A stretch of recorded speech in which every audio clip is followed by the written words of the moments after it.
not what he wanted to cook.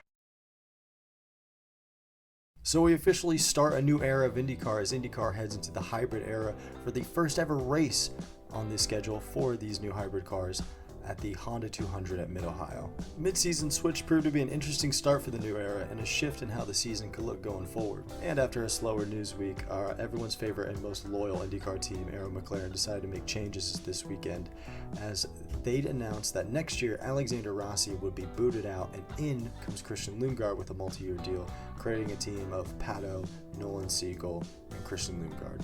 Not sure how you feel a bunch of security if you're Christian Lundgaard, knowing that they've signed multiple drivers to multi-year deals and booted them out really early, so pretty good prospect for him going forward. And kind of the feel-good story on the day, Toby Sowery made his debut for the 51 car for Dale Corn Racing, potentially looking for a return to IndyCar if he could impress here today. And after a rocky start in practice and some rain, Alex Palou took yet again another P1 for him, and same shit, different day for him, with Pato O'Ward coming in very close behind him in second.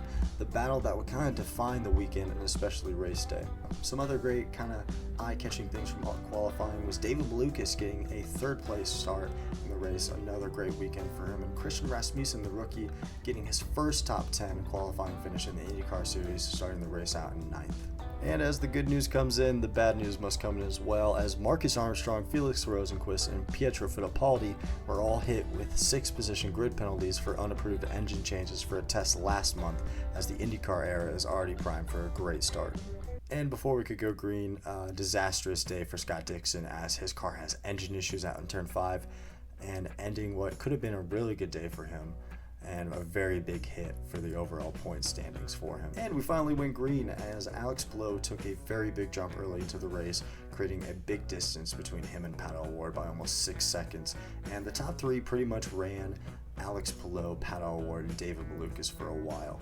So with Pato O'Ward kind of trying to close that gap to Alex Palou, our first big incident happened on the day when David Malukas' car stalled out in pit lane on lap 28, hurting what was a very strong day for him, finishing outside the top 10, which most definitely could have even been a top 5 finish for him on the day if he did not stall out. The race ended up being a pretty much pit stop strategy between Alex Palou and Pato O'Ward. Who was going to have the better pit stops and when was it going to happen, with Pato pitting first on lap 55 and Alex Palou pitting after him on lap 56. And a rare issue on the day is Alex Palou has issues in the pits, which Pato O'Ward takes advantage of after a better stint on the Reds, effectively taking the race lead as he overtakes Alex Palou over into turn 1, right behind Scott McLaughlin, who was on a different strategy when have to pit once again, giving Pato O'Ward the lead on the day. And this is pretty much the battle for the rest of the race, as with 16 to go, where he ran kind of an alternate strategy as Alex Palou now had to play the offensive and be aggressive, trying to close in that gap on Pato O'Ward, trying to commit the overtake. And as he was having these issues where he was slipping off the track a few times, really trying to push for position and trying to get that race win. And Palou, getting the gap so close, tries to commit the overtake into turn 1 on a last big attempt. Close but no cigar as Pato O'Ward runs away with the win and is second on the season after the controversial win at St. Pete. Overall, it was a pretty tame day of racing as we had a good battle up front with Palou and O'Ward, but other than that, not many crazy stories on the day besides a couple of driver stallouts and the issue with Scott Dixon hurting his chase for the championship.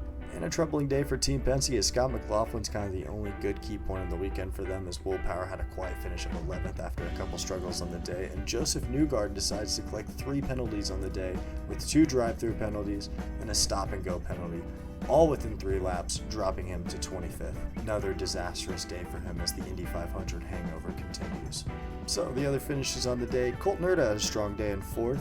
Marcus Armstrong had a solid day as well, as one of his better weekends of the year with a 5th place finish. Alexander Rossi finishes the day in 6th place, and Christian Lundgaard in 7th. Kyle Kirkwood jumped from 14th place all the way up to 8th, and Christian Rasmussen, after getting his first top 10 finish in qualifying, gets his first top 10 finish of the season, coming in at 9th place, and a great weekend for him. Santino Ferrucci rounds out your top 10 as Will Power comes in at 11th place, and David Malukas, after coming back after stalling in the pits, finishes the day in 12th. And Toby Sowery, who we talked about earlier in his debut, finished up in 13th place after moving up 11 positions, tying Santino Ferrucci for the biggest mover on the day, creating some stir in the series as he kind of hopes to have another potential opportunity in the future. Felix Rosenqvist finished out his day in 14th with Linus Lundqvist behind him in 15th. Stingray Robb in 16th, and Marcus Armstrong falls to 17th. Graham Rahal finished the day in 18th, and Rinus VK in 19th. Nolan Siegel in 20th, Kiffin Simpson in 21st, Augustine Canapino in 22nd, Romain Grosjean in 23rd, Pietro Fittipaldi in 24th, and after various penalties on the day for him, Joseph Newgarden finishes in 25th. Jack Harvey finished in 27th, and Scott Dixon, after mechanical issues, finishes out last place in 27th. Alex Palou is still your overall standings leader with Will Power right behind him, and Pato O'Ward jumps up to 3rd place as he's a 1 point ahead of Scott Dixon in the overall series, with Colton Herta behind him in 5th. Overall, not a bad day of racing and a pretty good battle. We had up front between Palou and O'Ward, and a great day overall for Pato as he gets that 2nd win on the season for him, chasing after that championship. Maybe we'll see some changes going forward as we head into the more oval-dominated part of the schedule. How will Alex Palou keep his championship hopes continuing as we head into those ovals? And could we see someone rise to the top and take a first win this season that is not a part of the big teams? I'm looking at Kyle Kirkwood, and I'm also looking at Christian Lundgaard to potentially create one of those opportunities. And that was the hybrid debut and the Honda 200 at Mid-Ohio. Overall, decent day of racing, and we're going to see what the limits are going to be pushed to next week as we head into the first oval debut for the hybrid era as we head into the doubleheader at Iowa Speedway. And as always, thank you for taking the time every day to watch. It means a lot to me and I appreciate it. And have a great rest of your day as we anticipate the next race at Iowa.